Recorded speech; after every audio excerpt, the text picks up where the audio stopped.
Hey everybody, it's GoblinX and welcome to the Secrets of Strixhaven Early Access event. Thank you very much to Wizards of the Coast for providing me with this promotional early access entry. And we're just going to hop right into the set with a draft of the brand new format. I'm going to be brand new to these cards, so we're going to be learning as we go, getting all the tips and tricks we can get before pre-releases this weekend. I am very excited about this set. There's the return to Strixhaven, Magic's take on the magical wizard school genre. There are the 5 different schools, all based on the enemy colors: Silverquill, Prismari, Witherbloom, Lorehold, and Quandrix, all with their own mechanics and identities. It's a very cool, very fun set, at least the original is, and I'm very excited to see what they do with it this time around. So without further ado, let's hop into this draft and see if we can't discover some of the secrets of Strixhaven. All right, so for our pack one, pick one, we can immediately see multiple bonus sheets out of this set. As always, there's some special guest cards, which are these really fancy reprints of just various cards from the history of the game. Magus of the Library being one of them here. Very nice. It's a mana dork that can also draw us extra cards if we have exactly 7 cards in hand. So very cool card. There's also the Return of the Mystical Archives in the set, which is a collection of the strongest or coolest instants and sorceries from the history of the game. So these can be a ton of different style of cards. You can draft them, you can play them in sealed, all of that good stuff. So knockout maneuver here, very nice. Green removal spell if we wanted to take that. Or there's the green draw spell, or we also opened a mythic with the new paradigm mechanic, which is only on some of these mythic rares. Paradigm means that basically if this spell resolves, then you just cast it every turn for the rest of the game for free. So this is like a bigger Phyrexian arena. You draw 2, lose 2 life every single turn for the rest of the game. You can even target your opponent with that to get the last couple points of damage off on them. So we'll start with the really cool paradigm card, Decorum Dissertation. For pick 2, we got another black rare. This one passed to us, a 4-mana 7/6 trample, ward, discard a card. So a 7/6 trample that makes your opponent discard a card to target it. However, at the beginning of your end step, you have to sacrifice a permanent unless you gained life this turn. So you need a lot of ways to gain life to make that consistently good. Otherwise, that's a really, really big downside. However, Witherbloom, which is the green-black color pair, which has that symbol in its text box, is quite focused on life gain. You have things like these pest tokens that Lumen creates that can gain you a life every single turn. There's a lot of creatures that gain life when they enter, or spells that'll gain a life when you cast them. So the green-black color pair can be a great spot for the Tragedy Feaster. It's also a great spot for this life loss draw spell because you try to get that extra life to not run out of life payments for the Decorum Disaster. So we'll take Tragedy Feaster, start with double black rare, and see if we can end up in Witherbloom. Pick number 3 now, we take a Wander Off, 3 and a black for an instant, exile target creature, just a really efficient removal spell. Feed the Swarm is good too. It is more efficient, it's less mana, but it's also quite more costly in terms of having to pay a bunch of life to pay it. You lose life equal to the mana value of whatever you're targeting, so I think Wander Off is probably a tiny bit better. I guess it depends how good the life gain in your deck is, but I'll go for Wander Off here. Also, exiling instead of destroying is pretty sweet. Since we've got a moment here, we can go over some of the other mechanics for the other schools. One of them is Opus in blue-red in Prismari. That is basically whenever you cast an instant or sorcery, you do a thing. The Opus thing is if you cast a 5 mana or higher instant or sorcery, you do something big. So Prismari is focused on really high mana value instants and sorceries. There's also a 6th archetype, the Converge deck, which is about playing as many different colors as possible. You get benefits for the number of different colors you spent on that. So that's pretty cool. Pick number 4 now, we can see Lorehold's mechanic, which is Flashback. Pretty simple mechanic there. There are no black cards in this pack, which is really awkward. I mean, there's a Burog Banemaker, but there's no way we're taking this little 1/1 that late. So I might take one of these Lorehold cards, seeing 3 in the same pack, and they look pretty good. Molten Note, red, white, and X. Deal X to a creature equal to the amount of mana spent to cast the spell, and then untap all your creatures and flash it back. So you can kill 2 creatures with this card. 2 mana, deal 2, and then 8 mana, deal 8. The Sky Whale probably does something cool too. It's a big flyer, keeps getting buffed when you cast instants and sorceries. +3/+0 each time, and then 3 counters when you're casting really high mana and stuff. Both seem pretty sweet. I'll take the Molten Note though, since we saw multiple Lorehold cards in that. If we get completely cut off black, maybe red-white, some Lorehold stuff is where to go. Pick number 5, we see a Stargaze. Look at twice X from the top, put X into your hand and the rest into your graveyard. So 4 mana, draw 2, 5 mana, draw 3. You also lose life. This feels a little bit slow. It's probably all right if you have a good amount of token production and life gain and stuff, but again, I'm not feeling very confident about how open black is as a color, so maybe I want to take something good for Lorehold, like Eager Glyph Mage, 4 mana for a 3/3 and a 1/1 flyer. Just a really generically good white spell. There's also this Pigment Wrangler, 5 mana 4/4 flyer, and you can copy your next instant or sorcery for red. It's cool. I think I'd rather go for the Glyph Mage. The prepared mechanic, where you see these creatures that have instants and sorceries tacked onto them, is basically most of them enter prepared, and then you can cast that instant or sorcery one time, and then they're unprepared. You can't cast it again unless you do something with a different card that would let them cast it again. So basically just a creature that comes with an instant or sorcery you can cast later. Wilt in the Heat. 2 red and a white, cost 2 less if one or more cards left your graveyard this turn. So if you exile something from your graveyard, if you return something from your graveyard, if you flashback something, which is the Lorehold mechanic, and there's just 4 mana deal 5 exile or 2 mana deal 5 exile, Wilt in the Heat seems great. I'm going to take it here. Again, the Witherbloom stuff just not looking good. Pick number 7. Tackle Artist, 4 mana 4/3 trample. Whenever you cast an instant or sorcery, put a +1/+1 counter on the creature. If 5 or more were spent, put 2 counters instead. That's whatever.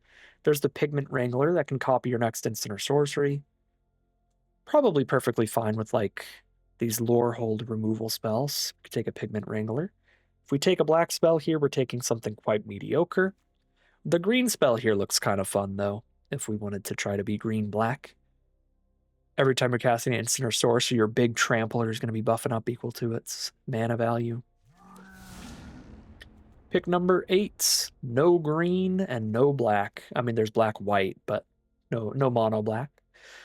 Rubble Rouser can trigger the cards that want things to leave your graveyard over and over and over because you keep exiling cards from grave to get that mana. That's cool. Rapier Wits. Tap a creature, stun it, draw a card. Cool. Garrison Excavator. 4 mana, 3/4 minutes. Whenever one of our cards leave your graveyard, create a 2/2 spirit. Ooh, that's the one I want. We can take this, and then every time we cast a flashback card from our grave, we get a token as well. Take that Excavator. There's a 2 mana, 2/2. Whoa, okay. 2 mana, 2/2 lifelink and naturalize on a stick. Blow up an artifact or enchantment. Very cool. These blue cards are probably good too, though. 3 mana, 2/3 flyer. Every time it attacks, it becomes prepared. So every time it attacks, you can then make another creature a flyer. Because jump, because its spell is an instant, you can attack with it and then immediately spend the blue and make another one of your attacking creatures a flyer. So that's a pretty cool blue card. Another Eager Glyph Mage looks excellent. There is a red-white dual land, which are probably pretty important to take quite highly. But 4 mana, 3/3 flyer plus 1/1 just seems like such a good stat line overall. I'm gonna jam it here. Pick 11, take a Rapier Wit. Spirit Mascot, whenever one or more cards leave your graveyard, put a +1/+1 counter on this, or 2 mana 3/1, exile it from your graveyard, gain 2 and surveil 1. These both seem great. I'll take the stone thing. Just another card that can exile itself from our grave and trigger all of our stuff that cares about that. I think just one creature slowly getting bigger is not nearly as good as like making a wider board state of more creatures. Let's see, pack 2, pick 1. Stirring Hope Singer is the rare. 3 mana for 1/3 flying lifelink. Whenever you cast an instant sorcery that targets a creature, not even a creature you control, you put a +1/+1 counter on each creature you control. So that's the Silver Quill mechanic is repartee. So when you're casting removal spells on your opponent's creatures, or you're casting combat tricks on your own creatures, you're triggering repartee. And that buffs your entire board, including this flying lifelinking card. Obviously, +1/+1 counters on flyers are great, and +1/+1 counters on lifelinkers are great. Hope Singer seems pretty awesome.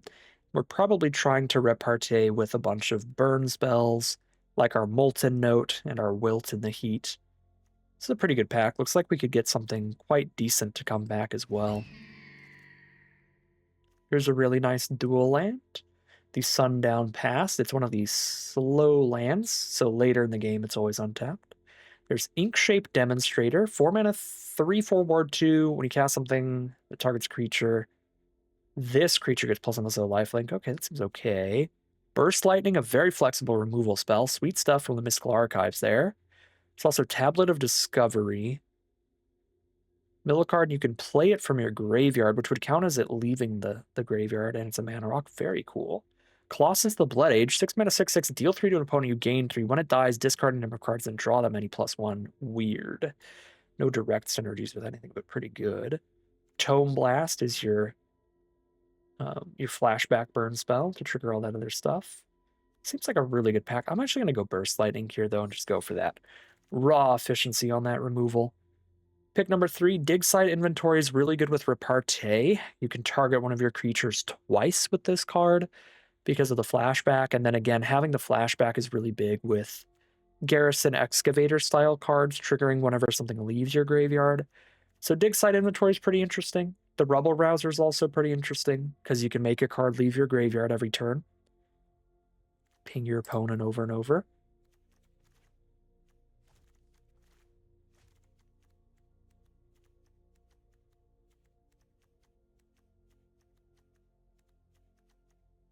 Not sure which I really want here. They both seem interesting, but I don't know which is going to be really good. I'll take the Rubble Rouser. Play a little more late game right now. Pick 4. 4 mana, 4/3 Spirit Camel with Vigilance. You can return it from your graveyard to your hand. Well, returning it from your graveyard to your hand triggers Garrison Excavator.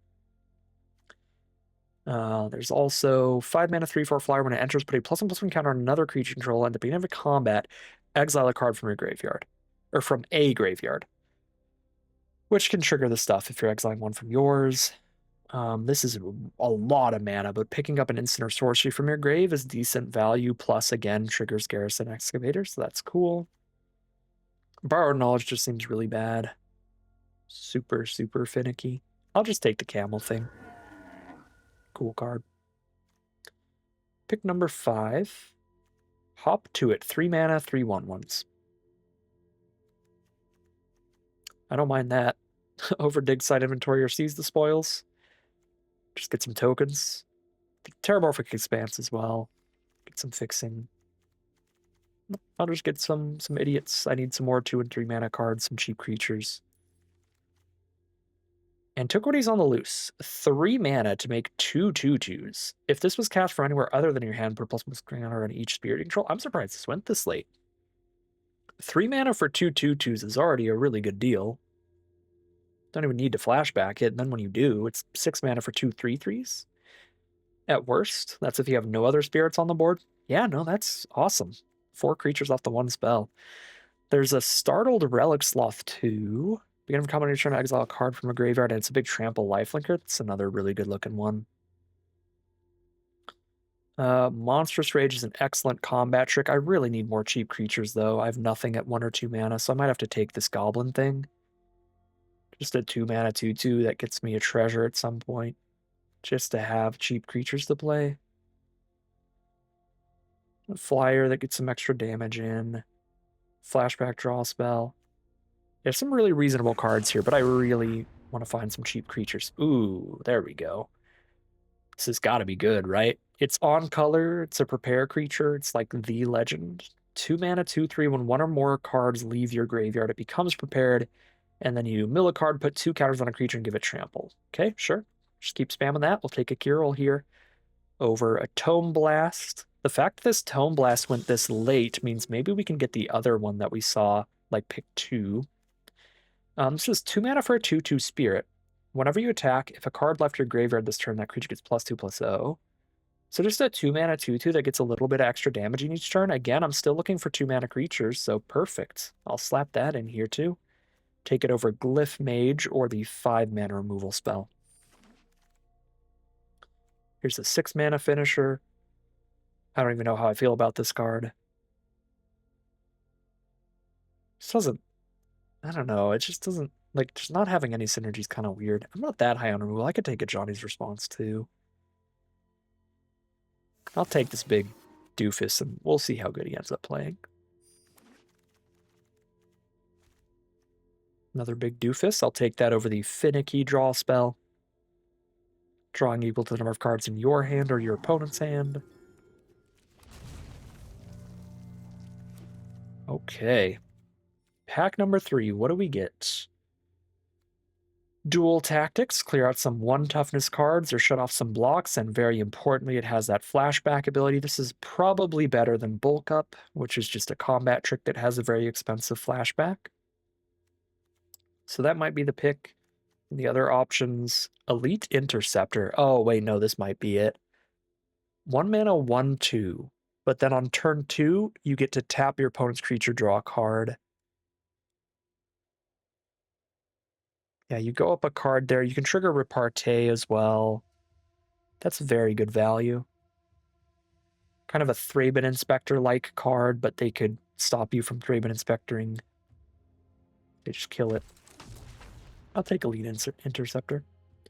Pack 3, pick 2. The charms are usually very good. Lorehold charm is a red and a white for an instant. Each opponent sacks a non-token artifact, or return an artifact creature with mana value 2 or less from your grave to the battlefield, or creature control get +1/+1 and trample. Okay, that's actually very narrow for draft. The charms are usually very good. This one might not actually be. Sack an artifact. Okay, whatever. Return a 2-mana creature. It's instant speed. Instant speed, return a 2-mana creature, I guess. But like just +1/+1 to the board. I'm not that into that. I'm just going to take another Elite Interceptor, actually. Pack 3, pick 3. Steal the Show. Target player discards any number of cards and draws them any cards. Or deal damage equal to the number of instant storage cards in your graveyard to a creature planeswalker. Okay. So some card selection and removal. Or I could just take a guaranteed 4 damage. Guaranteed 4 damage, or maybe a little bit more than 4 later in the game. I think I'd rather just take guaranteed 4.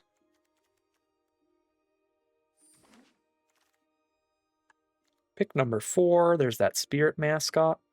Can buff up. Choreographed Sparks.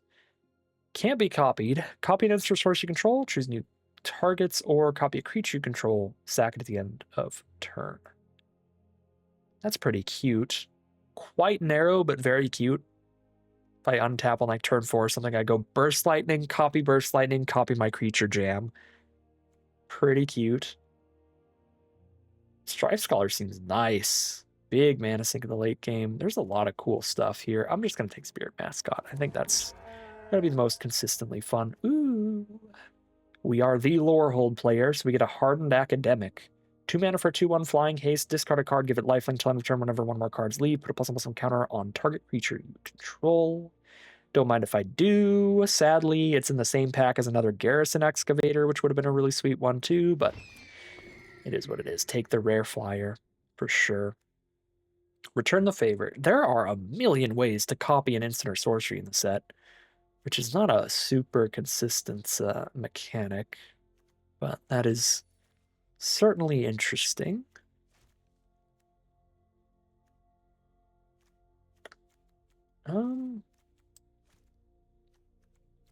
It's a Mockery or a Historian. I'll take a Mockery, I suppose.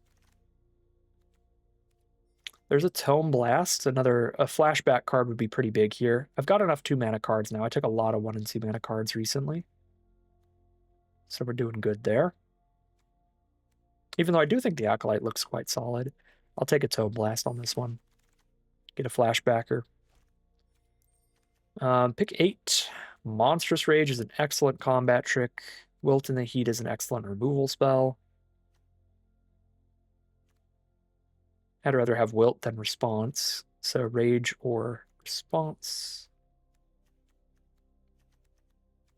I think I'm quick enough to go for a Monstrous Rage. Card can be pretty gnarly in the right position. Wield a flashback card. Definitely play a Dual Tactics. More cards to leave our graveyard for sure. Rebel Rouser can trigger all the leave the graveyard stuff every single turn. So that's interesting. Not super into the Lorehold charm still. Pursue the Past could be okay too, though, just for a flashback card. Sure. Pursue the Past on that one. Dig Side Inventory. Strife Scholar or Fields of Strife. I do like that 6 mana sink a lot, but we'll get at least one dual land here. Yes, oh my god, last pick Garrison Excavator. Get some 2/2 spirit tokens. Okay. Okay. We get to cut 11 cards here. So, if we build the deck backwards,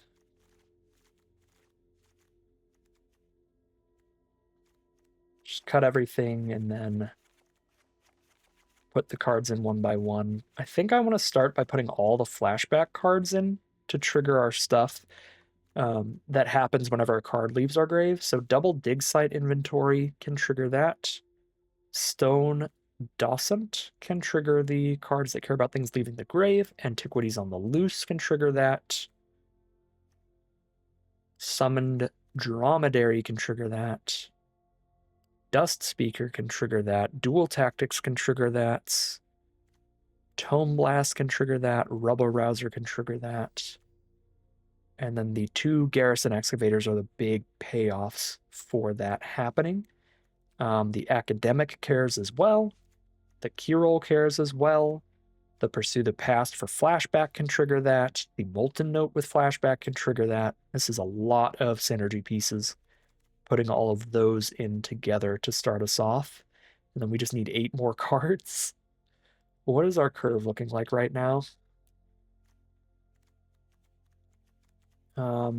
I mean, let's see how much removal is this with only the flashback cards. Not a crazy amount. We could maybe cut like dig site inventories and pursues to run more removal spells if it comes down to it.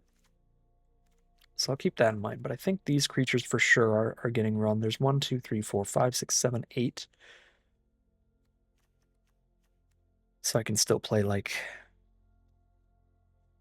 7 more creatures and be at like 15 creatures, which is fine.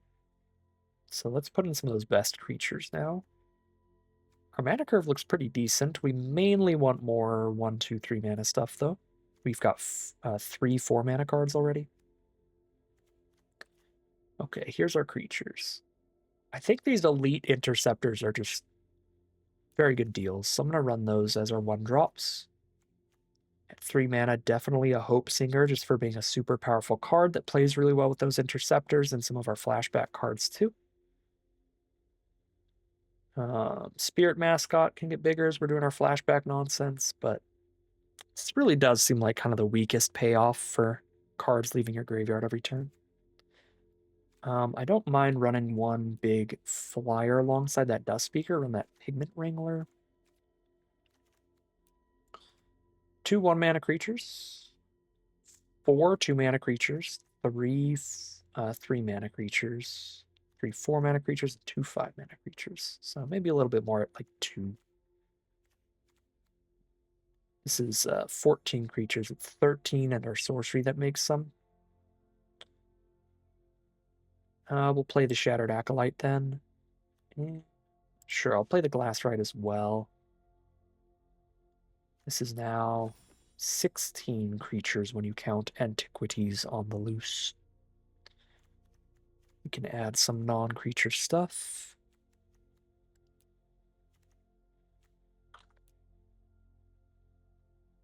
Where we had Burst Lightning being really efficient removal and flexible.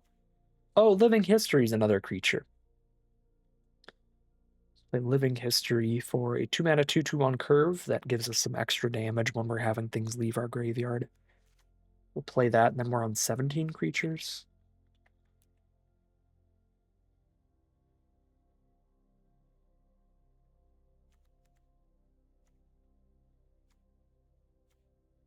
Maybe the Glassrite can get out of here, out of all of these. I think that makes sense. Drop the Glassrite. Unstable Mockery look like some of the better removal spells we're not running. There's also a Wilt in the Heat I would like to run. We definitely play the dual land. So let's play... Oh yeah, there's Burst Lightning too, man. Cut a little bit of Graveyard Synergy to run all those. Burst Lightning, Wilt in the Heat, double Mockery. Rather go double Mockery or try out a Monstrous Rage in here. Cut one of the Mockeries for one Monstrous Rage as the final change. Could be okay. Looking at the curve. I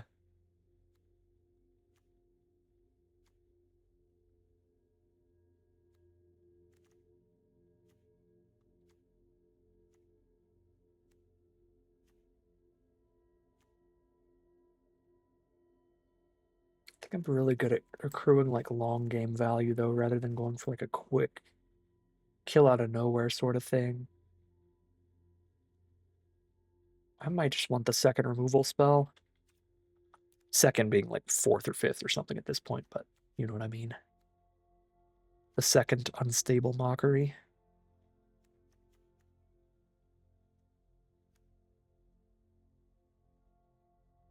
Or just another way to trigger the double Garrison Excavator.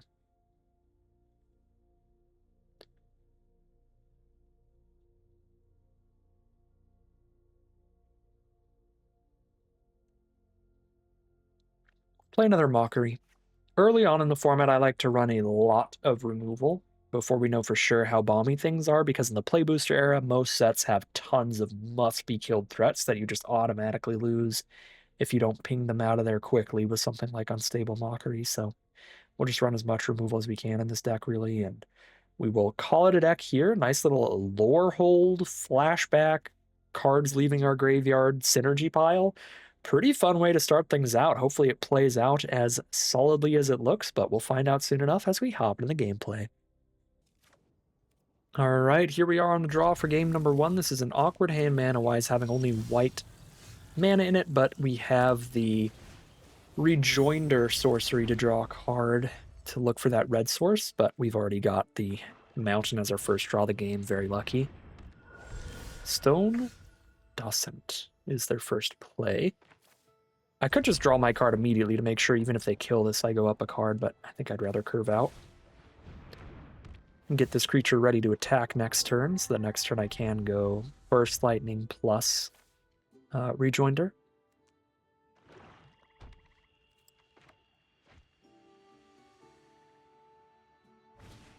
Stirring Hope Singer. Well, we're not gonna Burst Lightning then, are we? We're gonna have to Wilt in the Heat that card. Its toughness is too high.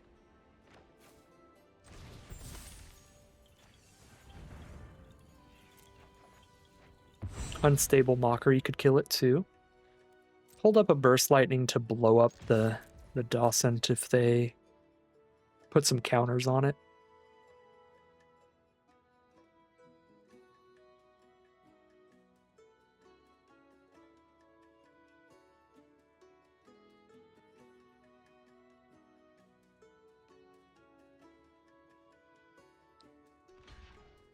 Take the trade with the 2/2, that works for me.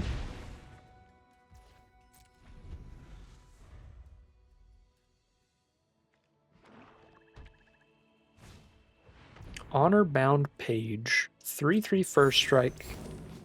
Comes with the spell to give something +1/+0 flying for one turn. Sure.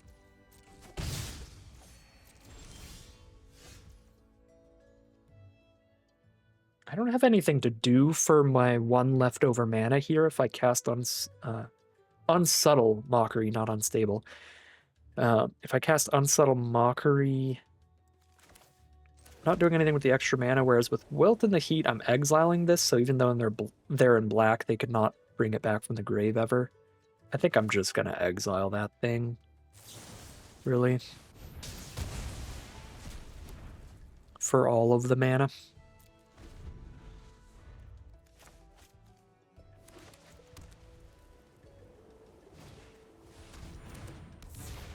Rehearsed Debater.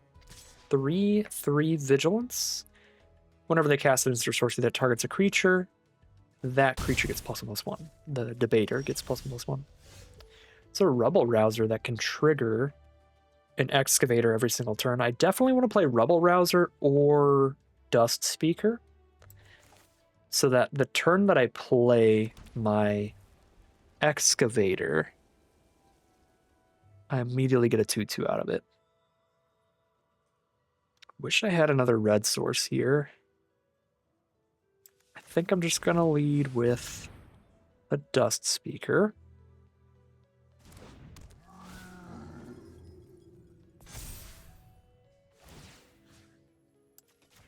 Get rid of their Docent because they can only use it as a sorcery. And then we can start getting rid of stuff out of our own grave.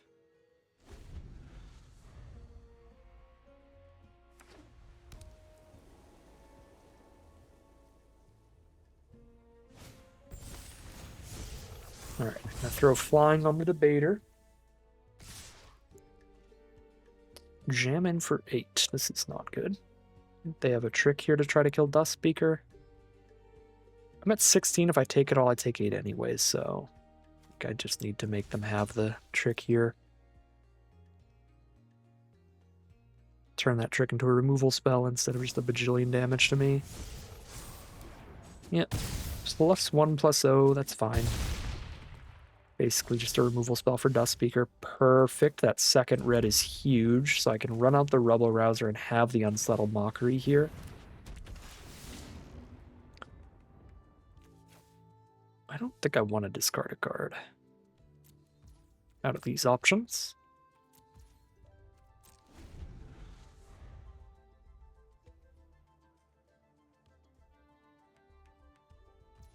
Can double block the debater and we can mockery the page.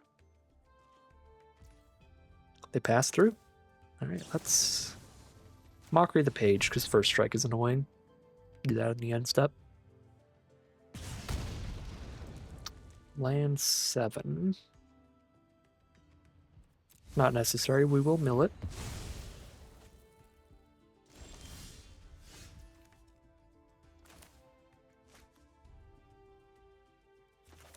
Okay. So now we just have Garrison Excavator Rabble Rouser combo putting in work.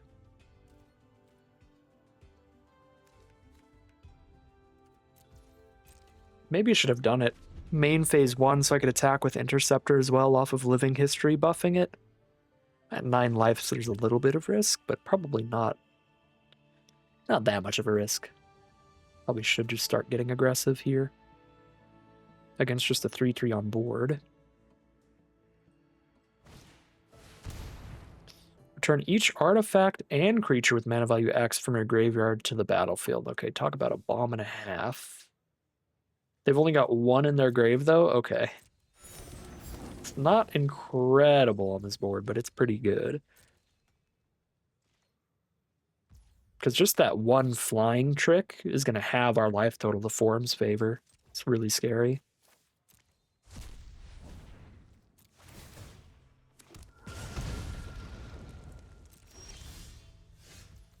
It's a Hope Singer.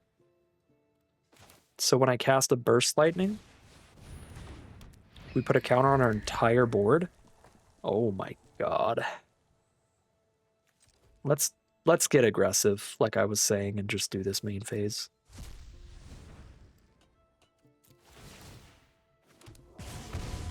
This time. Oh my.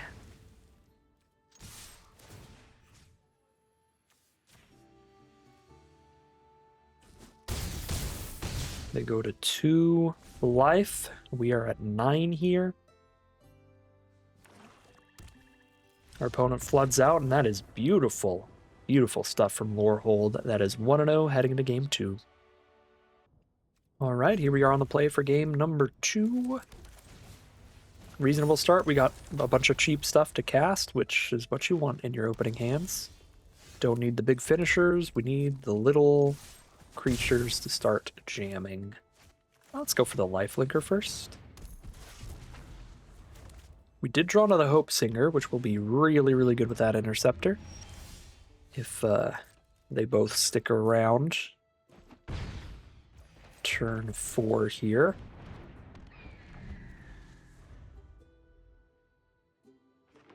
If they have any removal, they should probably just shoot this Hope Singer immediately. They do. They've got a knockout maneuver off of the Mystical Archives. Pretty sweet. Pretty strong. Okay. Let's get a tap in here.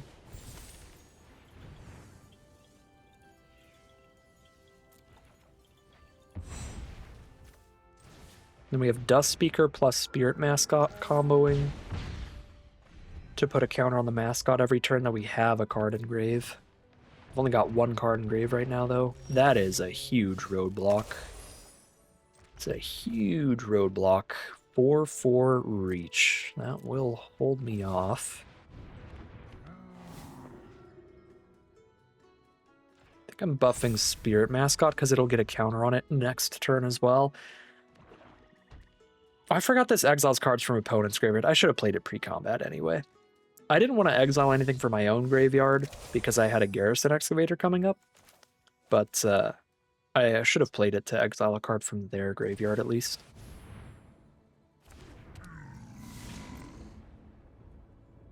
May I have my trigger? I may. Let's go. Whee!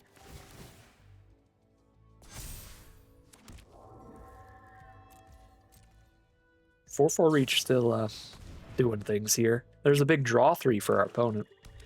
Make sure they're up in cards.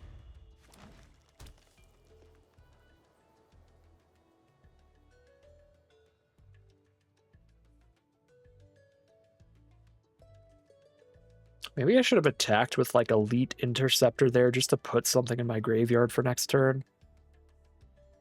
Really don't want to trade Mascot into just this Death Toucher, but we do lose out on value here because I don't have another card in my grave. So we're really looking to draw an instant or sorcery right now.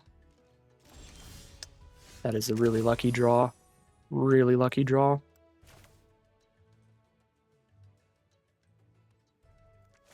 I don't actually have the mana to flashback it here. Immediately. I could Dust Speaker my own flashback card just to speed up my clock. That feels a little wrong. They can exile the student from their grave at instant speed, too.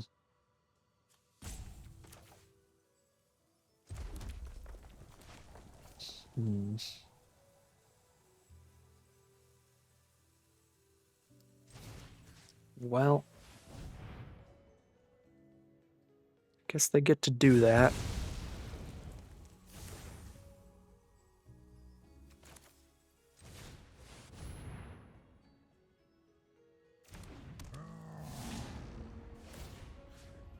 Do I just cash it in here?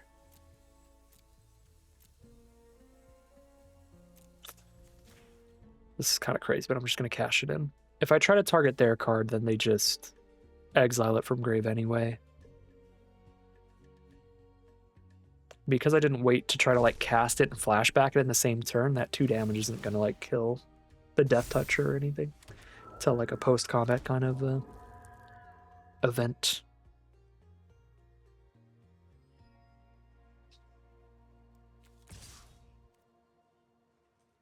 I don't love the trade, but I do like having another card in my grave, so head on in, Spirit Mascot.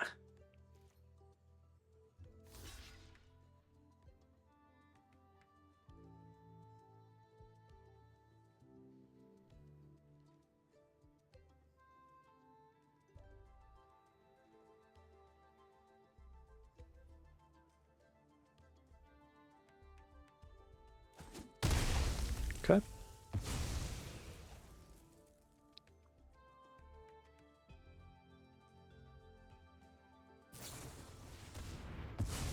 Destroy my 2/2. Perfectly happy with that. Get another card in my grave.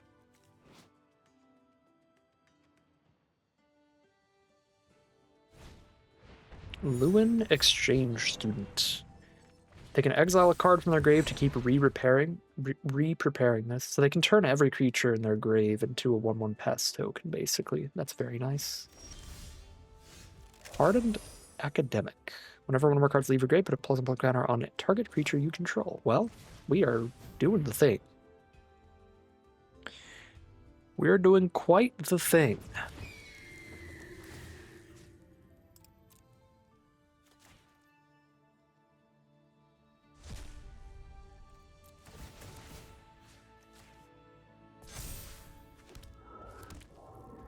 Flyer's got 5 toughness now. Oh, right, I'm an idiot. I forgot that thing's instant speed. Instant speed abilities are so good. All right. So we cleared that out, and then we start jamming with the academic, probably. Yeah, losing our Graveyard Exile ability is really, really bad here. That was a huge punt. Oh, I don't think it matters. Cauldron of Essence plus Pestbrood Sloth is, like, basically unbeatable. Because they sack a pest to bring back the sloth. They sack the sloth to get 2 pests and bring another card back. They could do that infinitely. I mean, certainly without our way to exile cards from their grave, it is unbeatable. Yeah, we probably punted this one. Forgetting about their exile thing being instant speed. That's kind of brutal. Alright, well. They got us. I mean, Cauldron of Essence Pestbrood Sloth is going to be one of the, like, Splinter Twin style combos of the set.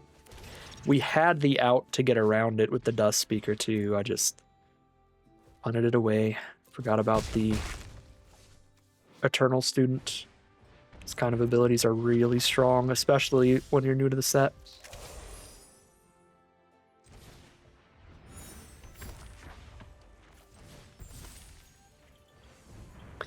Got another rare here that draws them 2 cards every single turn, and we're flooding out.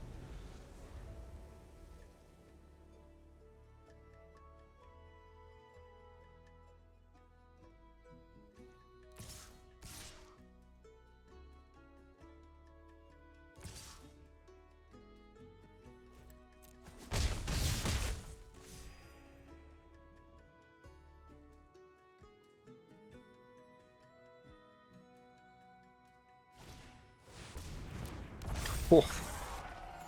Draw a 7/6 flyer too.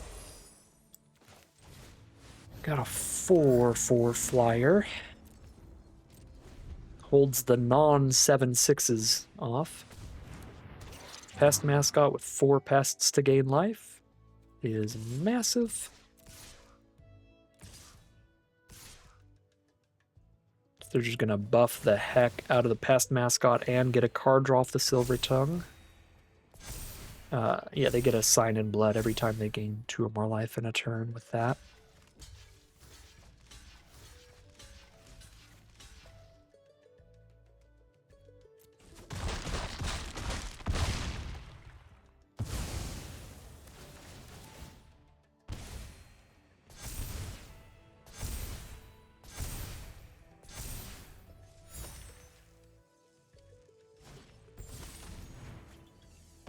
And they draw 2.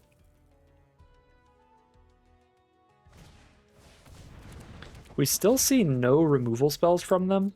I think we 100% would have won this game if I didn't punch away the flyer then, which is rough.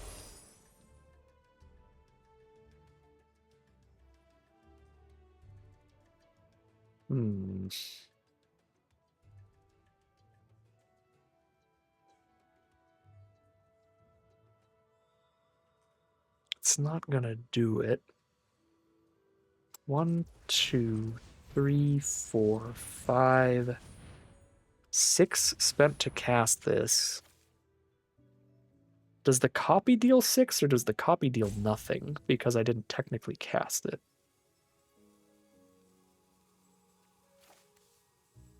I mean, I'm at 5 life against a 10/11 trample. I'm dead either way, but I guess I'll do this for science and see if the copy gets to deal 6 as well. Oh, this is a sorcery? That's not even an instant. Well, that's good to learn when it doesn't matter.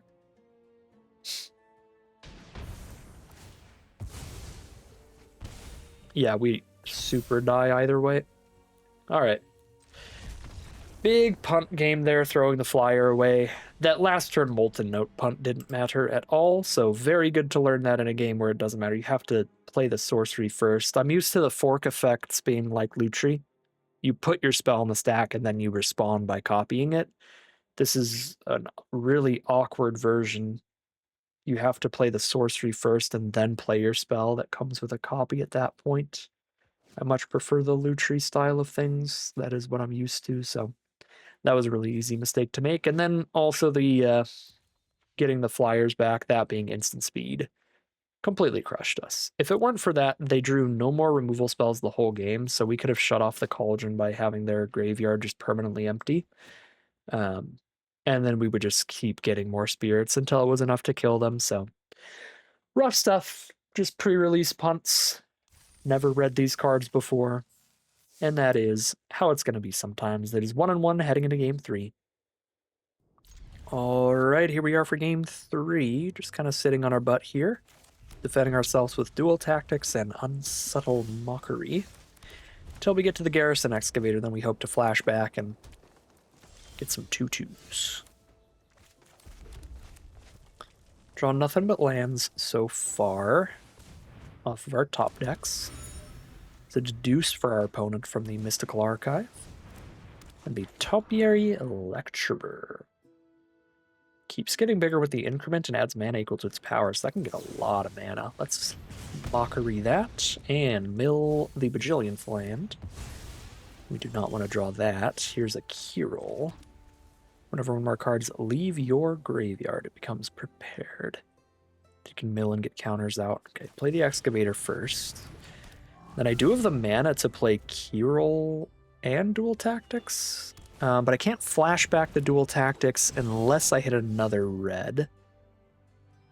There's a Wilt in the Heat now. I can Wilt in the Heat and have Dual Tactics up. Nope, this has Ward 1. So I just tap out. Okay, fair enough.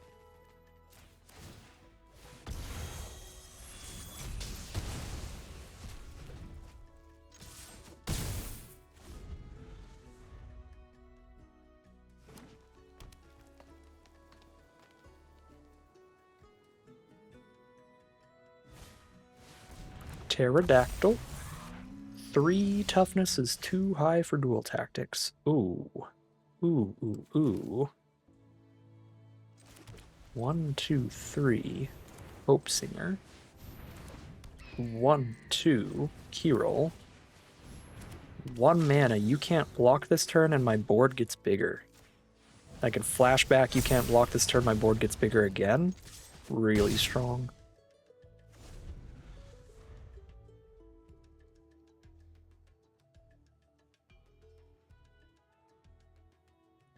And even if the Hope Singer dies with a flashback card in our grave, we're setting up to get the Kyril's ability prepared.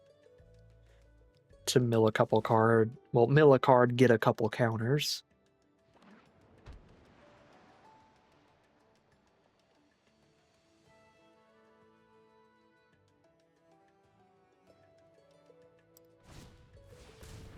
Flow state. They look at the top 3, put one in their hand, the rest on the bottom.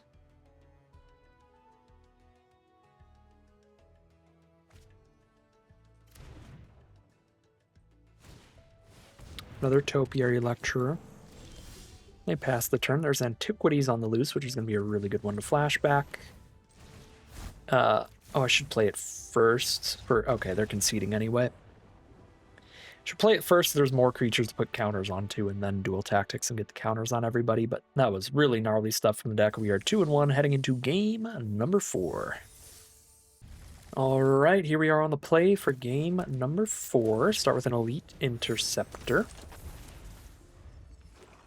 Rejoinder at the ready to draw some cards, but we'll just curve into the next creature for more damage here.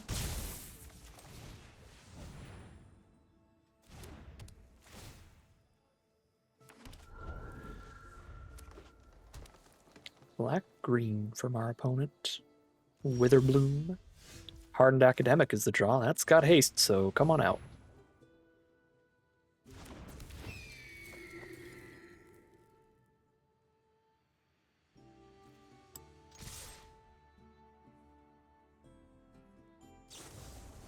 Last gasp for -3/-3 on the token specifically. Very interesting. Looks to have another way they're planning on it dealing with the flyer then. Maybe something that does specifically -1/-1. There's Environmental Scientist. 2 mana 2/2. When it enters, grab a basic from their deck, reveal it, put into your hand. That's really good. They made the Borderland Ranger cost 1 less mana. The Skittering Scout 1 less mana. Good stuff. Or Skittering Surveyor, I suppose. Okay.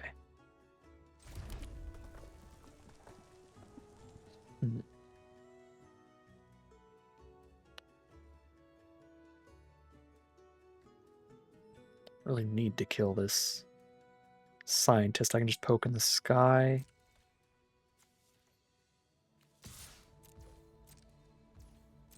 If I had double white, I'd probably Molten Note it.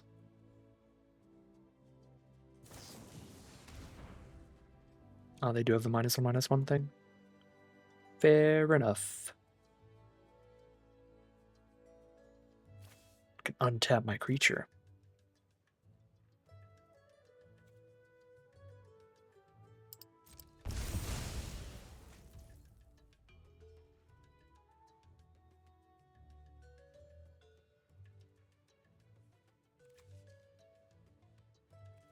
I think I'm going to go for Unstable Mockery here. I think I'm really trying to find mana to get to Dust Speaker.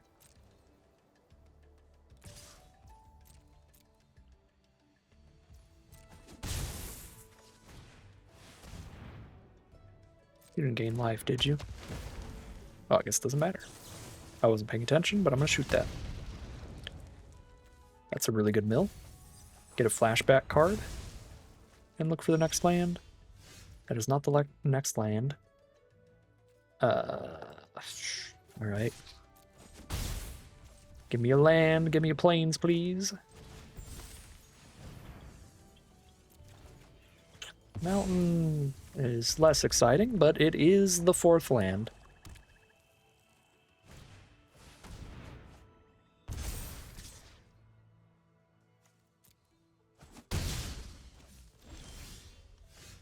Perfect. We got Dust Speaker mana. I don't actually currently have anything that cares about things leaving the grave outside of living history. So maybe we lead with like Shattered Acolyte for now.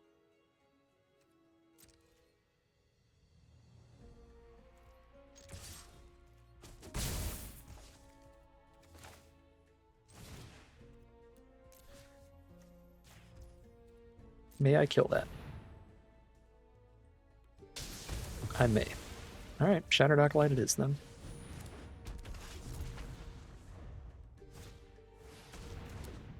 Ooh. This looks disgusting. It is absolutely gnarly. Wow, 3/1 and a 1/1 pest that triggers all your life gain stuff, and you draw a card every time a creature dies. It's only got 1 toughness, which is perfect for dual tactics at least. So let's just kill it. That pest mascot is concerning, though.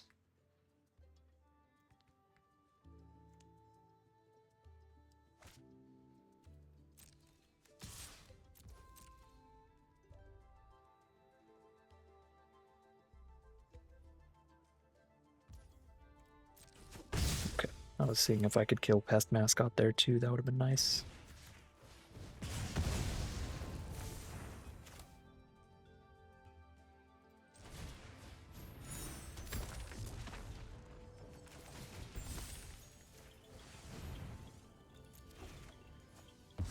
Unstable Mockery. Well, that can kill the pest mascot eventually.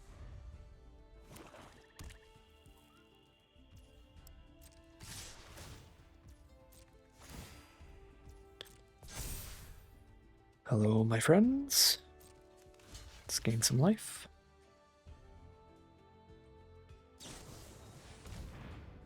Sure.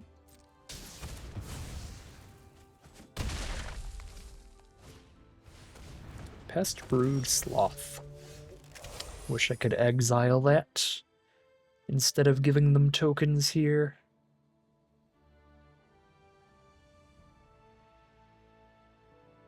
6 out of 8 mana for the Molten Note.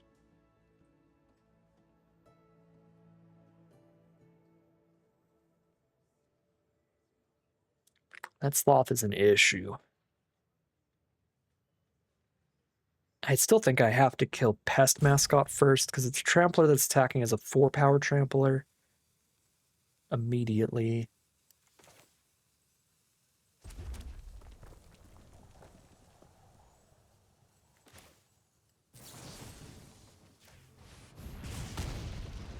Seventh out of 8 mana for Molten Note. So I assume the plan is likely Molten Note, the Sloth.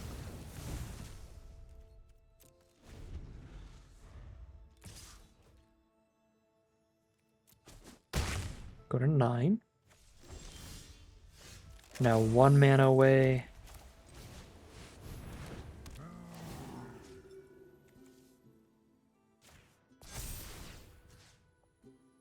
Could exile a card from my grave to hit for 2 more damage.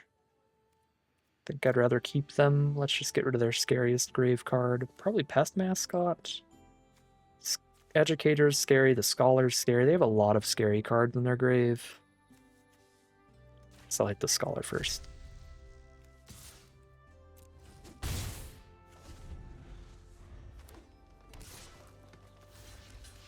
I could double block here. I don't think that would be crazy.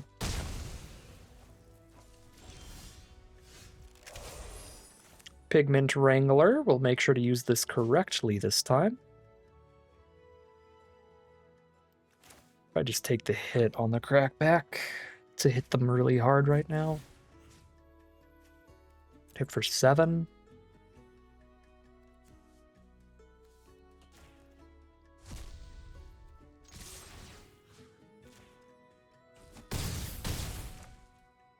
Yeah, I mean, just another flyer. This is multiple lethal flyers now. Okay, good enough. That'll be the victory. That is, what, like 3-1 now? Our only loss, very self-imposed, punching away our big flyer.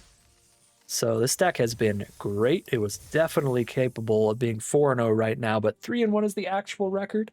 And we'll see if we can't keep the win streak up. Ooh. Rebel Rouser and Garrison Excavator combo in this hand.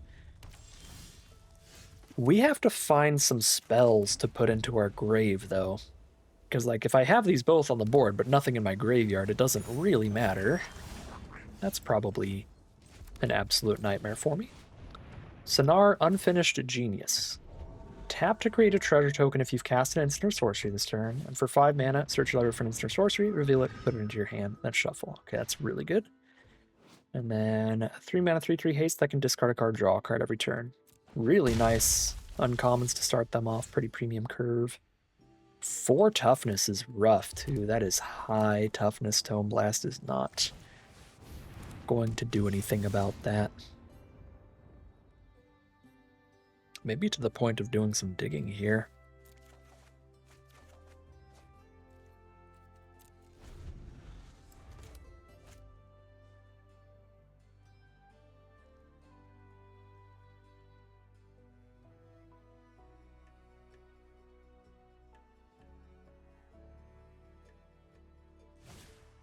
Sleight of hand. Look at the top 2 cards of the library. Put one in the hand and the other on the bottom. And Sonar gives them a treasure token here, since they cast an instant or sorcery.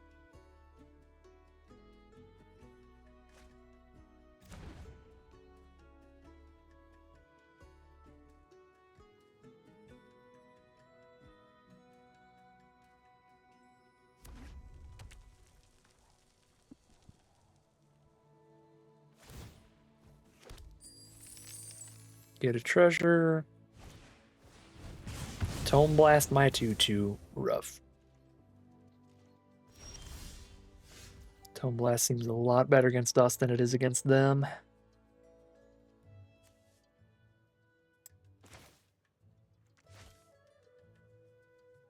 I need another white source here bad.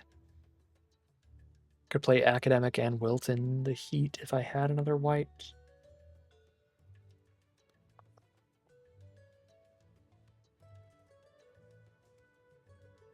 Can't cast Antiquities. Yeah, the mana's a definite stranglehold on us here.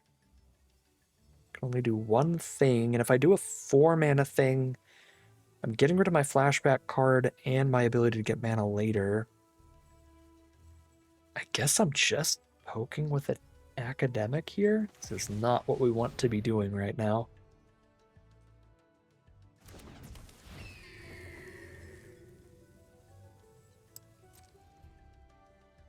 I suppose discarding a card to academic will give me more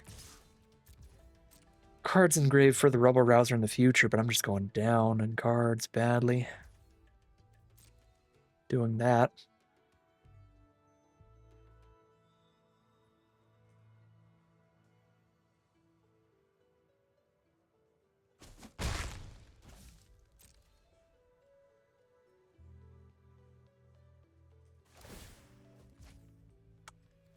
They discard a card, draw a card, discarding a 4-mana 4/4.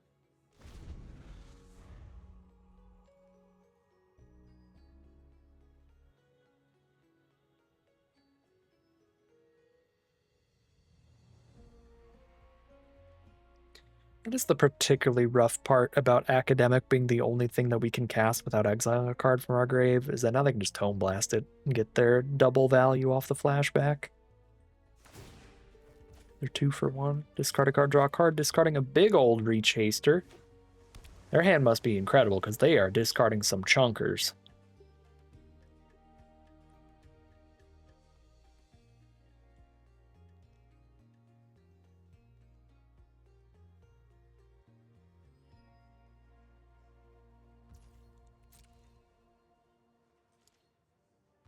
Pass the turn with all their mana up.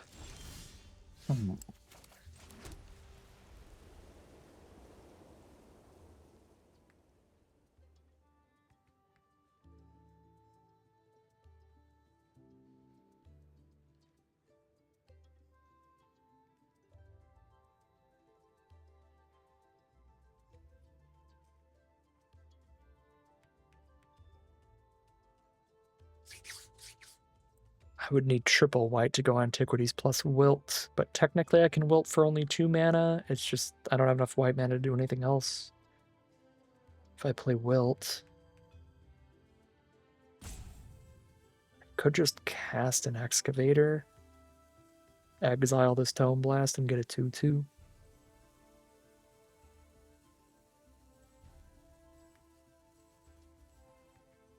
Don't want to play one of the 5-mana cards.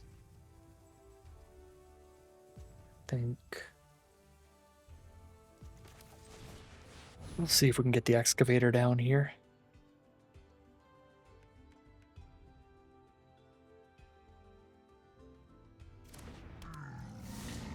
Tome Blast is a sorcery. So let's just do this.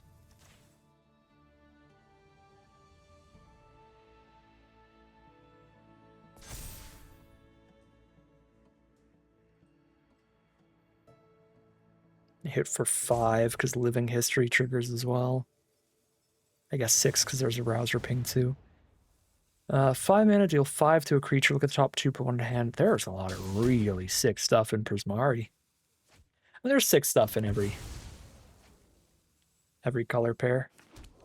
From what I've seen from Prismari, though, it looks like a bunch of just individually incredibly strong cards. Our Lorehold deck is like, we got to get the wheels turning. We got to get the right cards together. But it's like, kill a creature, look at the top 2, pick the best card. Like, removal spell plus draw. Really good. Sonar's like treasure tokens plus a 2 for 1 because you grab another instant or sorcery. Got some good value stuff there. Yeah, and then like Lorecaster, creature plus draw. Drawing back their card, that's another 2 for 1. They just get really far ahead in value. Molten Note. I can deal 4 damage to somebody. But it has flashback, so I'd rather cast something that doesn't, like Wilt in the Heat here. Because I want to exile something from my grave this turn. What if I just cast Dust Speaker here, and that will be my way to trigger the Excavator. Yeah, I can trigger the excavator and get rid of their tome thing. I think that's fine.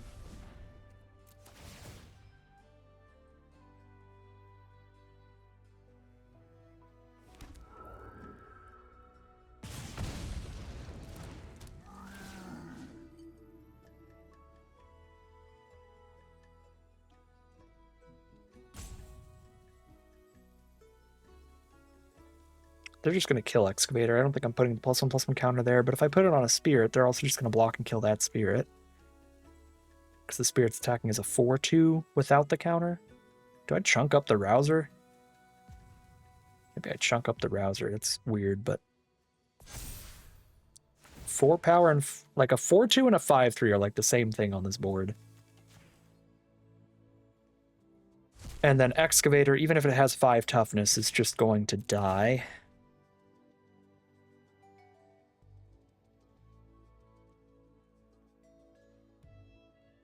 So I don't think it makes sense to put the counter on a token or an excavator. But a 1/4 rebel rouser and a 2/5 rebel rouser also kind of feel like the same thing.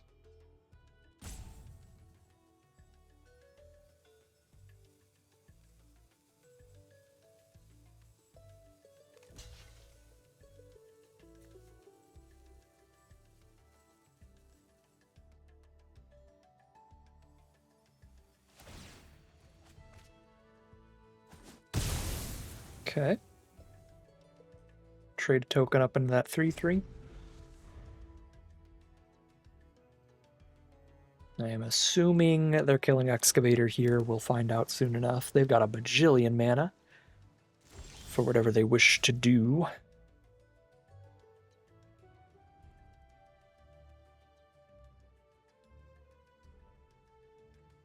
Wilt in the Heat is the only non-flashback card that I can put into my grave here. They have 7, 8, 9 mana. 10 mana is enough to do Wild Idea and Stress Dream, so even if I Wilt in the Heat the Sonar, they still get to do both at this point. Oh wait, no, Wild Idea is a sorcery. Wild Idea is a sorcery.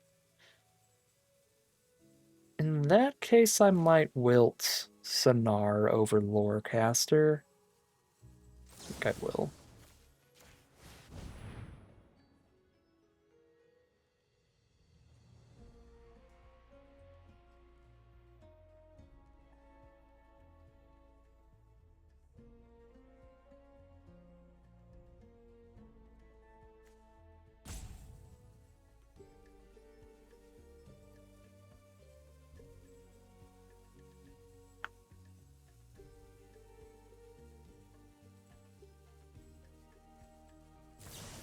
Yep.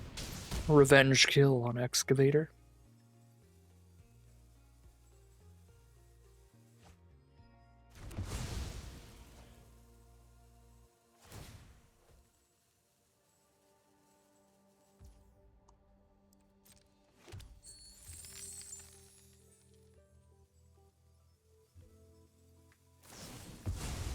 And removal on Dust Speaker. Okay.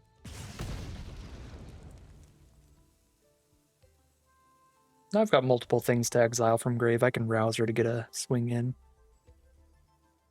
They're down to 2 cards in hand. Wild Ride is gone.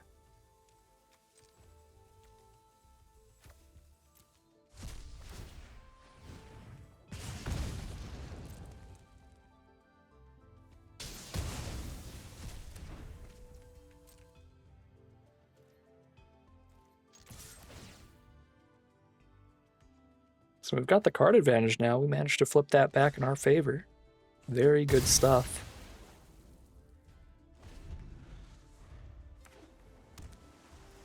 From just leave the battlefield nonsense. Elemental Mascot, just a big flyer, right? If they cast a 5 mana or higher instant or sorcery, then they do draw more cards, which is the part that I'm scared about. We don't want them drawing more cards. Okay, so do I just kill it immediately with Molten Note just to make sure that they're not drawing more? Yeah, I think that's okay.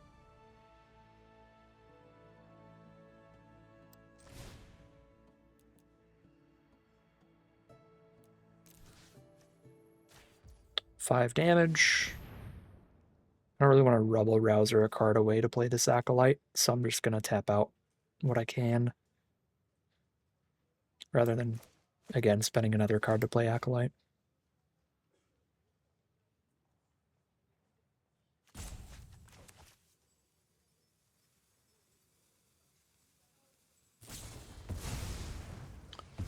Turn up to X instants and sorceries from your graveyard to your hand. Wow, that's disgusting. Okay. Well, I was just saying we got ahead in card advantage, and then this thing. Draw the 3 best instants and sorceries, which includes the major 2-for-1 Stress Dream. That card is stressing me out, that's for sure. Just the Stress Dream spam archetype. Sleight of hand. They should still have some struggles dealing with our antiquities on the loose, at least. Dealing with just a wide board state of little creatures instead of like 1 or 2 big ones like they've been killing with Stress Dream.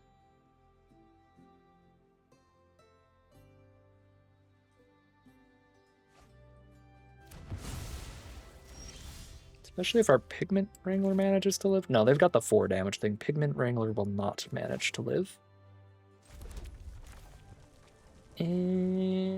Antiquities and Shattered Acolyte. I don't know if there's any counter unless I pay X things, but just in case, we'll go Antiquities first to have more mana untapped.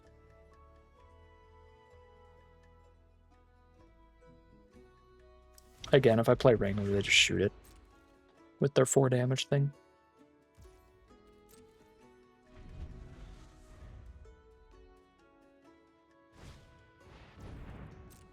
What are you? Whenever you cast an instant source, you can sack an artifact to copy the spell. Okay, that's pretty good with like the treasure production, but it doesn't do anything by itself. Ooh, Keyroll. Keyroll with all these cards in grave. Hello, friend. I gotta do this, though. Counter on all the original spirits, too.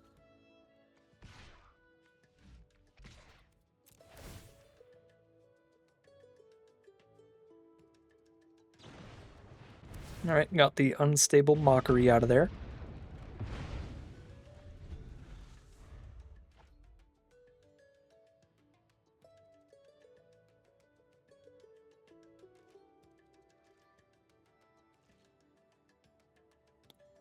Opponent passes through, maybe? We've got 9 damage to them if we attack with everybody and let a creature die.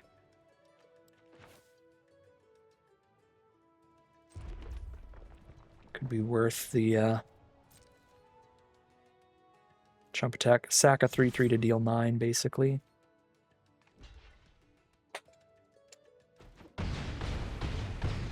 Alright, they're down to 4. We make a wide board state here. Play the flyer first, so they're less likely to be able to counter the flyer with any tax counter spells. I still don't know if that's even relevant in the set yet, because I haven't played blue.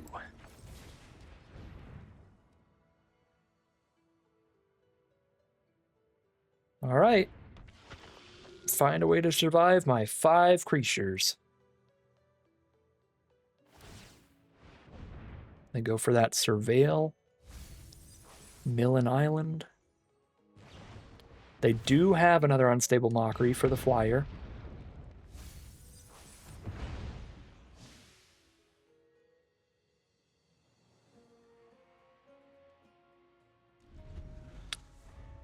Micah is a ward of life. Yes, it's a life payment. So if I hit my 8th land, I can kill Micah. I just spend life and not mana.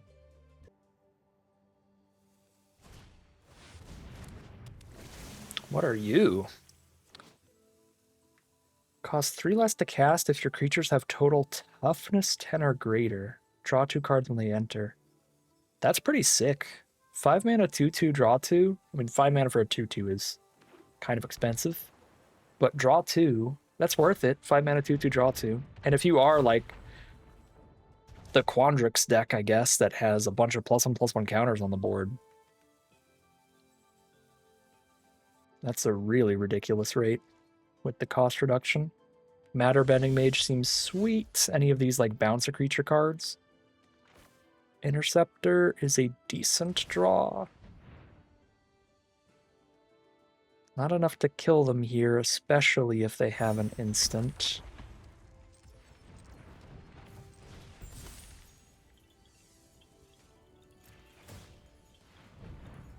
But enough to make our attacks a lot better. Even if they do have like one burn spell here, this makes our attacks significantly better than if they had Micah up on blocks.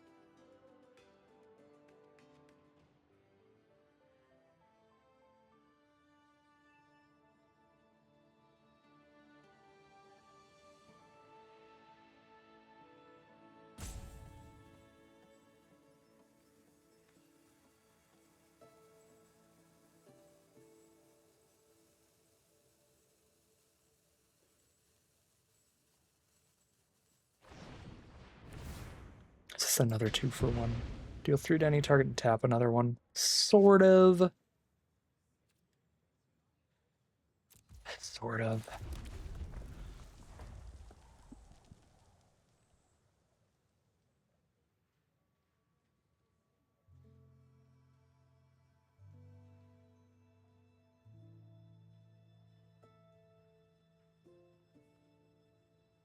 If we attack at that point, they just trade a 2-2 for a 3-3, so. Vibrant Outburst really gets them out of that. Okay, Dual Tactics is a 1-for-1. They have to spend both halves just to kill the Interceptor.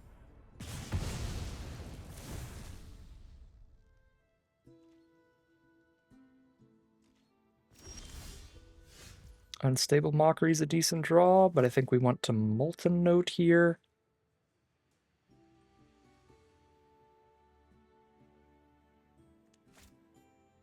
I guess whether I play Molten Note or Unstable Mockery, I'm just having them double block one of these. It's just they'll double block the 5/3 if I play Molten Note.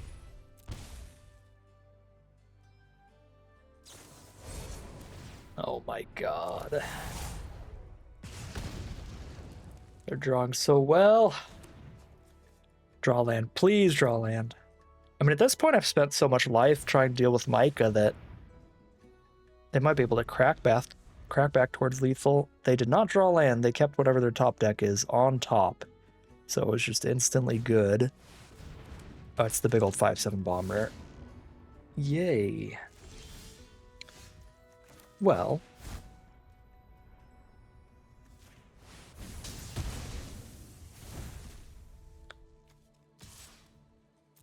Kill the 2/2/2s, probably. Mm-hmm.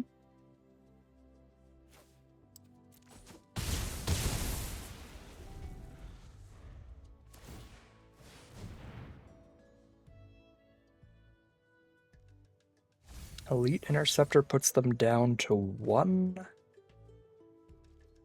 If I activate it immediately. Or we just play it and try to wait till our next turn. If I play it and try to wait till my next turn, if they draw into a way to kill it, they stop me from doing it next turn. So I think I should just do it now, because it also draws the card, and I can play whatever I draw.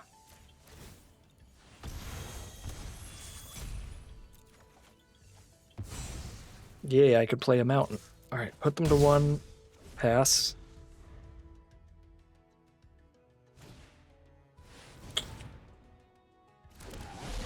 Giant 2-for-1, 2/3/3 flyers. If we waited till this turn, we would have been in just as bad a spot. Now, if I top deck removal, they're dead if they choose to attack like that. We have lethal draws. Plains is not a lethal draw, so we're dead in the sky. Oh, it was such a close game. There's probably something I could have done for 1 more point of damage. That was gross, though. Prismari seems like a rough matchup in general, because a lot of what they can do is just like, again, those really powerful 2-for-1s, like a removal spell that draws a card when you cast it is just such an inherently powerful card, and having tons of ways to like bring it back and replay it really feels like you're in a bad spot when you get into those late game situations. So 3-2 it is, heading into game 6. That was a long enough game, and they ended that game with 1 life that I think we probably, with perfect plays, could have won that as well. But alas, I am not getting those perfect plays in the pre-release, for sure. Playing against Silver Quill, probably the most aggressive color pair, I would imagine. Their mechanic is about targeting creatures, either your creatures with counters or with combat tricks, or your opponent's creatures with removal spells.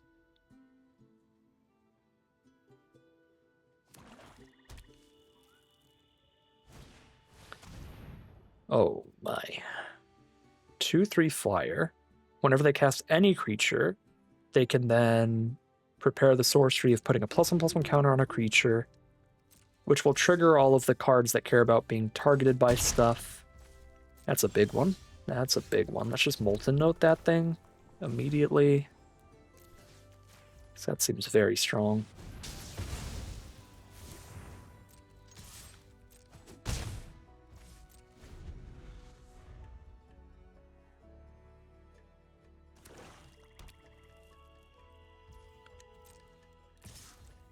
Take 3, go to 14. Stirring Hope Singer if we start targeting creatures.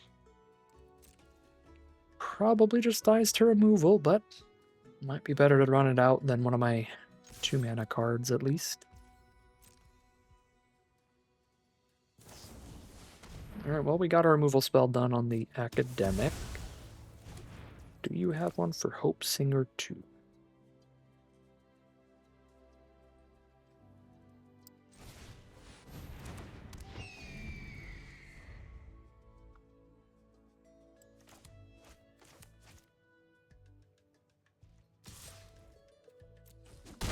Go to 11. Play a Dromedary. There's our mana. We got a 3/1 to trade in a Dromedary, but then they can just bring it back to their hand. Just go Dromedary for Dromedary, which is funny.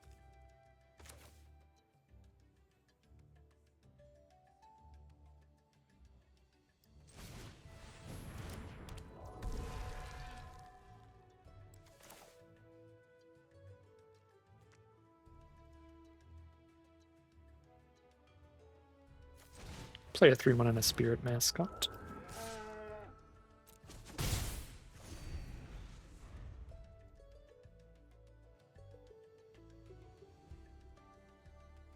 We draw any more burn spells, and we really have the hookup with 3 creatures and a Hope Singer now. I probably do need to trade off with something this turn, though.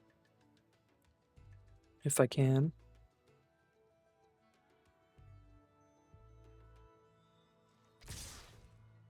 Send in the team.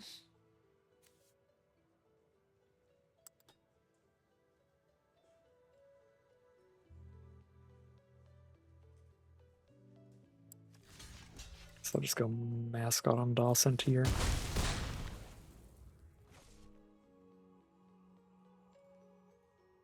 Keep my creature that's big enough for their camel.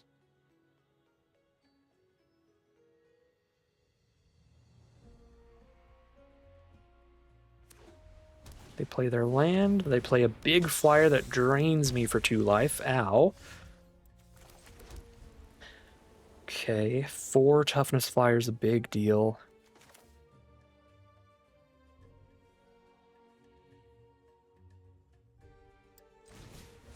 It's definitely the play.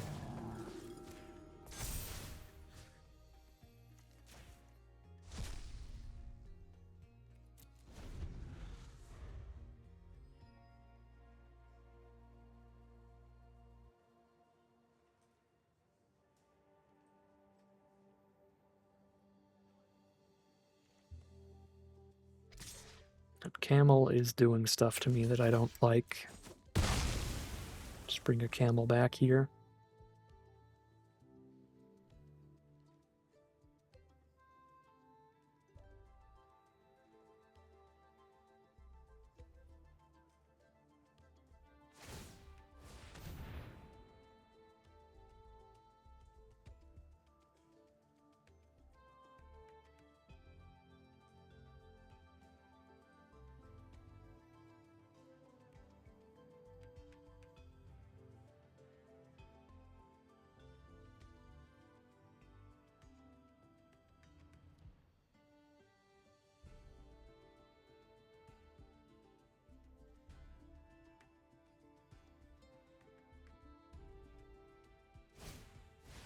Pull from the grave. Pick up a couple creatures from grave, just the one Abigail.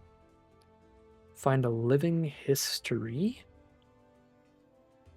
Living history with Hope Singer's pretty great.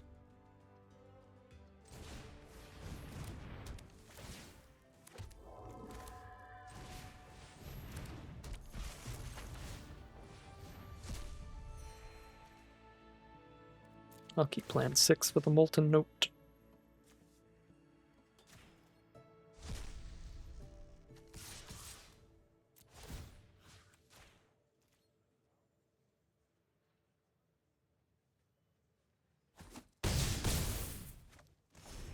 Back up to 12, and they are down to 12 thanks to the living history on the lifelinker.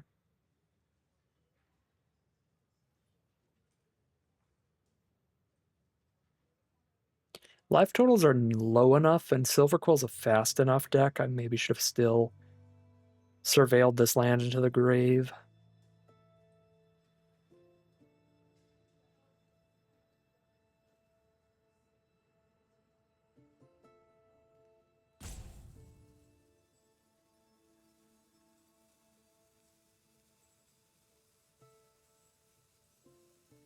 Find something immediately impactful instead of just playing a camel next turn.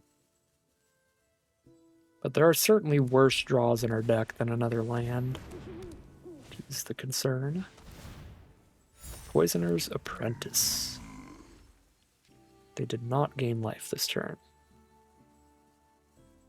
Right? Yeah, they didn't. So it's just a 2/2. Okay. They can double block one of our flyers.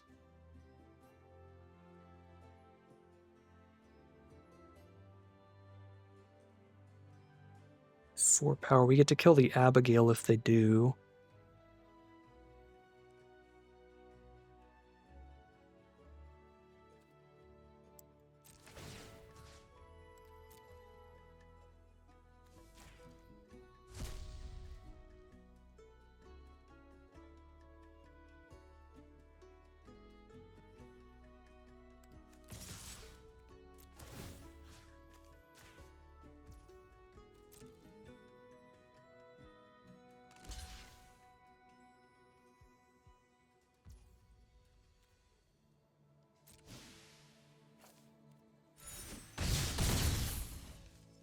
Them to 9.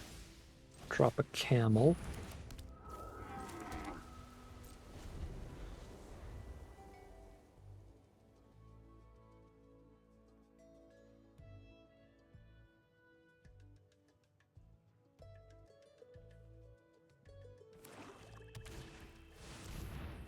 Whenever you cast an instant or sorcery that targets a creature, return a creature from your grave to the battlefield. Whoa.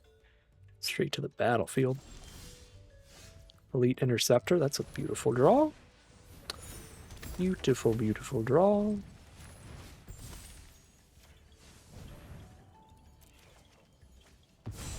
That's land 7 of 8 for Molten Note.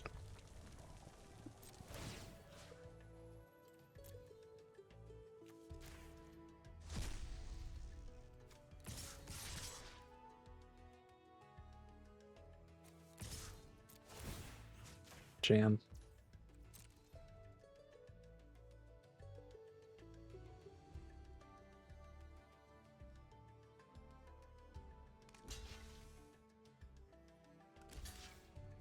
Put them to 2. Playing off the top. What have you got? Abigail off the top with the Necroscribe. Oh, it's not prepared when they play it, though. They have to wait till they play another creature. Keyroll is the draw. I needed Molten Note. I would have killed them with a land here, I think. I guess not quite. Yeah. Yeah, that being a sorcery gets me bad here.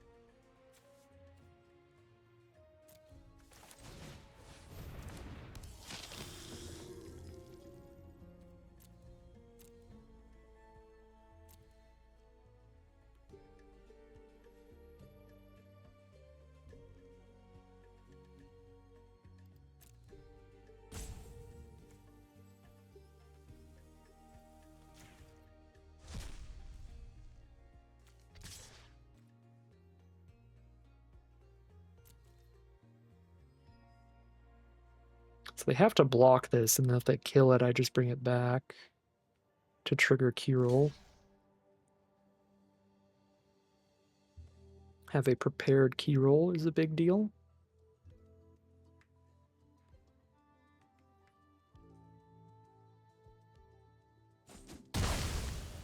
Okay. Their plan is to reanimate that.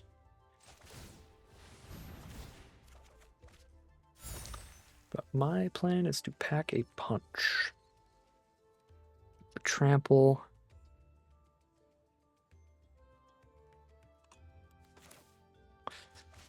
Molten Note off of a top deck land is so big, I might have to pack a punch right now for if I hit the land.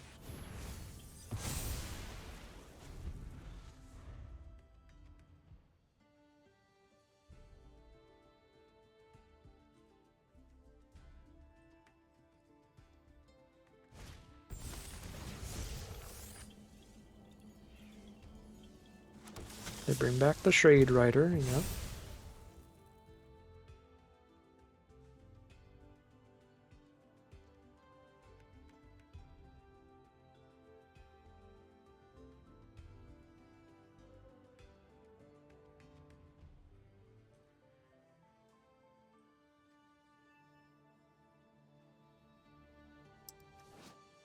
More discard a card on Necroscribe.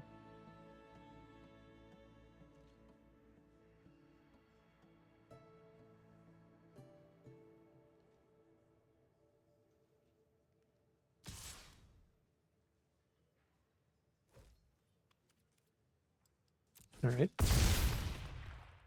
What did you draw? Another creature then? Yep. Just another Abigail trigger. When their creatures die, we get drained for life, the small ones. Okay, mainly just a Death Toucher.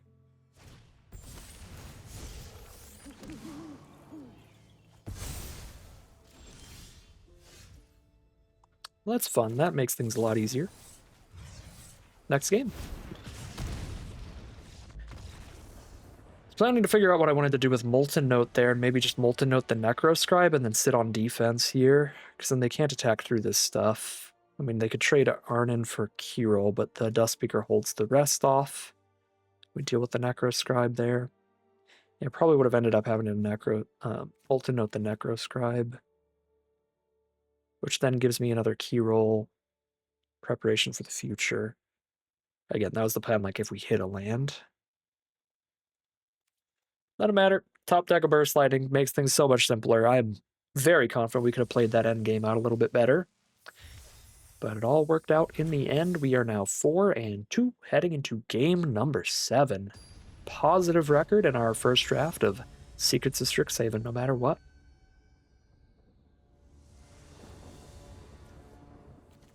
All right, here we are on the play for game number 7. Excellent opening hand. That hardened academic to try to fly on its back all the way to victory. Playing against a Wizards of the Coast employee? Melissa DeTora, I would guess? Elite Interceptor starts them off. Very good card. Start with the academic and just jam.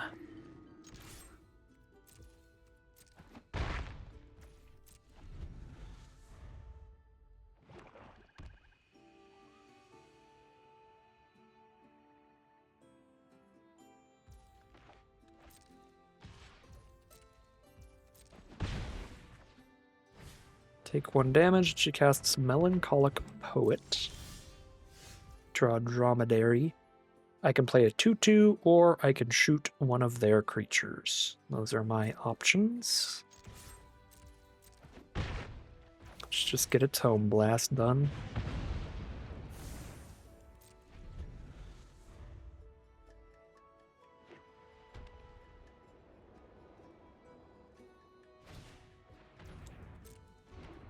Ooh, Scorn Mage is also really good with the Interceptor. Goes for the Rapier Wit to get a counter and stun the academic.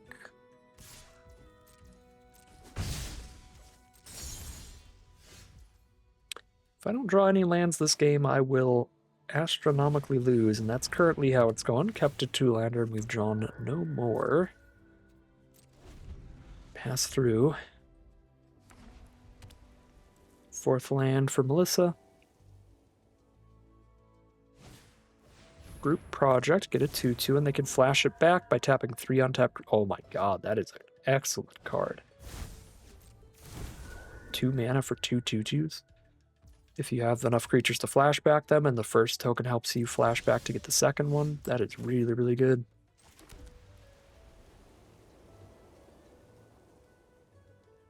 Alright, we have Unstable Mockery mana for that Scorn Mage now.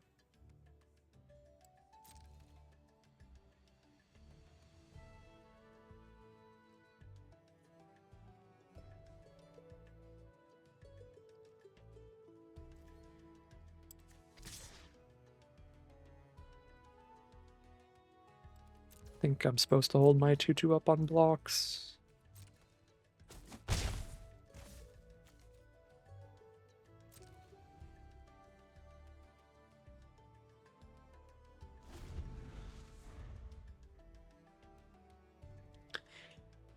We know she has something instant speed, which is why I kind of waited on the Unstable Mockery, because I didn't want to like play it and then have them have the trick to buff up the Scorn Mage too much. And we'll Mockery in response to that. Let's see if they have it for cheap enough, and they do not.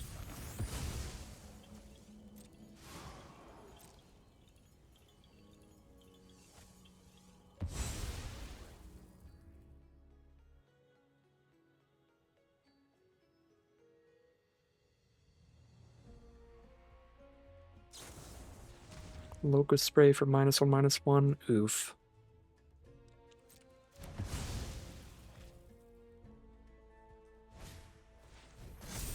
It's that dig side inventory that's really good at triggering the repartee cards.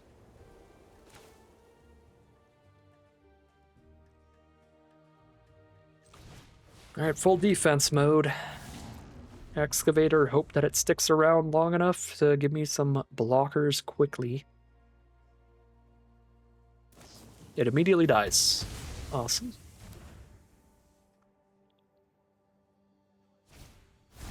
Dig side inventory on the token. Jam. Go to 7. Okay. Dromedary.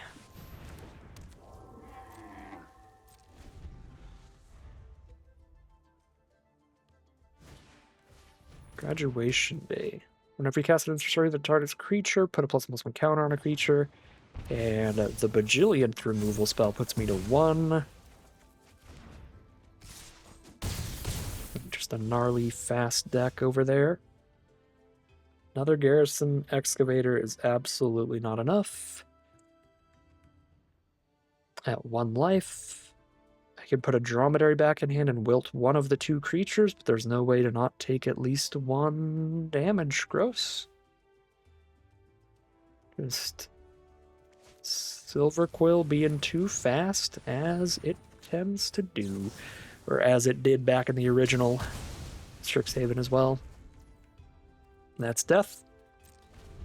And that'll be 4 and 3 for the final record for our first draft. Not the greatest record to start with. Still a positive win rate, though, for the very first time I've ever seen these cards. So I will take that. And I think the deck that we ended up with was actually really sweet. I think the biggest problem here was gameplay decisions during the games themselves. Not quite reading all the cards well enough. I know for sure the first loss we could have won, and probably the first couple, so we could have been very likely at least 6 and 3 had we played perfectly. This deck was very fun. Really good synergies going on with these excavators and cards like the Rabble Rouser and the Dust Speaker that can trigger them every single turn. And then, of course, flashback cards can trigger them any time that we are flashing back something. So pretty fun combos going on in Lorehold stuff. I am concerned about it.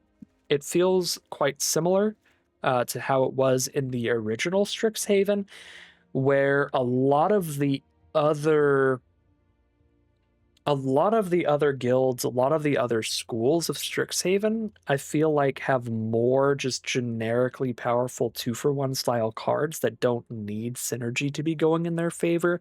Whereas it felt this way in original Strixhaven, where there were a lot of cards like Garrison Excavator that's like, if you're not doing the synergy thing, it just doesn't do anything.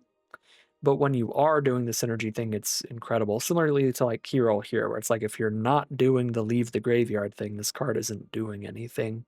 But like the green black legend, the Witherbloom legend is like, even if you don't care that much about life gain or self mill or anything, like the card still does stuff. Like you can turn any creatures in your grave into 1/1 pest tokens. You don't need to have a synergistic deck for that to be a solid ability.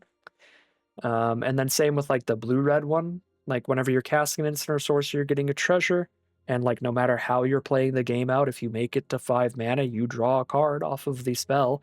You draw an instant or sorcery out of your deck where it's like, if you draft this one and you don't have any flashback spells, it just doesn't do anything. It's impossible to draft the green-black one and have it not do something. It's impossible to draft the blue-red one and have it not do something. And I haven't seen the green-blue one yet, but I'm a little concerned about Lorehold because it does feel like the most, like you have to do exactly what it's doing it for it to be good. A lot of the other mechanics in the other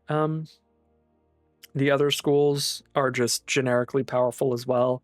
Like Opus is like just cast high mana value instants and sorceries. I think that's generic enough. You don't need to build anything massively synergistic. The Quandrix mechanic in particular, increment, where your creatures get bigger whenever you're casting a higher mana value spell, that feels like probably the simplest school to draft. It's like just draft spells. You're going to have a good time with Quandrix.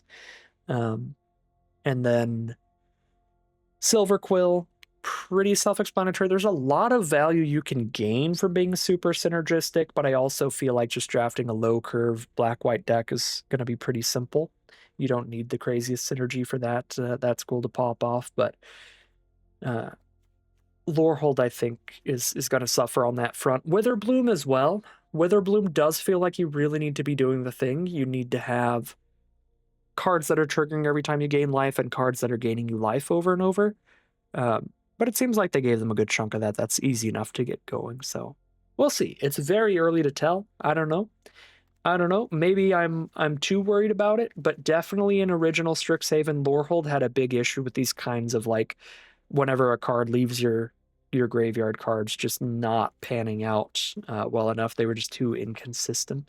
So hopefully that's not the case again, but we'll find out over time. It was nice to get some Lorehold out of our system the first try, and I'll try to draft a different school each time throughout this week as we play this early access event. So once again at the end here, thanks again to Wizards of the Coast for providing me with this promotional early access event. And with that disclaimer out of the way one last time, that is going to end today's video. As always, I'd like to thank my patrons and YouTube members for their support, as well as you for watching the video.